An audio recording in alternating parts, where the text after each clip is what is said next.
அம்மா பிச்சை போடுங்கம்மா. அம்மா போடுங்கம்மா. சில்லறை இல்லம்மா, போமா. அம்மா இருக்கிறதையாவது போடுங்கம்மா. நீங்கெல்லாம் போடலன்னா யாருமா போடுவா? பிச்சைக்காரி தானம்மா, போடுமா. சில்லறை இல்லம்மா. பெரிய சோழர் பரம்பரை. ஏதோ இருக்கப்பட்டவங்க, போடுங்கம்மா. இருக்கப்பட்டாங்களா? இங்க வா, உட்கார்.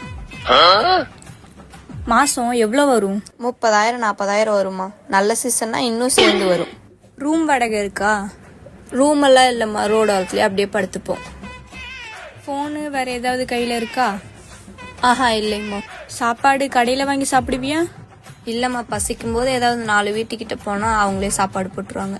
எனக்கு மாசம் 20,000 ரூபா சம்பளம். வீட்டு வாடகை 7,000 ரூபா போயிருது. மிச்சம் எவ்வளவு இருக்கு? 13,000 இருக்குமா.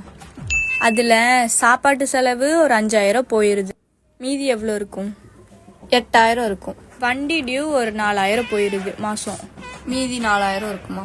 இதுல போன் ரீசார்ஜ், டிவி ரீசார்ஜ், மிச்ச மீதி செலவு, சோப்பு சீப்பு அதெல்லாம் ஒரு 3,000 போகுது. மிச்சம் எவ்வளவு இருக்கு? 1,000 ரூபா இருக்கும். வண்டி பெட்ரோலு அதெல்லாம் சேர்த்தா ஒரு 1,500 ரூபா செலவாகுது. இப்ப எவ்வளவு இருக்கு? எங்கம்மா 500 ரூபா கடன்ல இருக்கு. இப்ப சொல்லு, நீ பிச்சைக்காரியா நான் பிச்சைக்காரியான்னு? பாவம்மா, கஷ்டம்தான். சரி, ஒரு 100 ரூபா கொடு, டீ சாப்பிட்டு வரக்கு.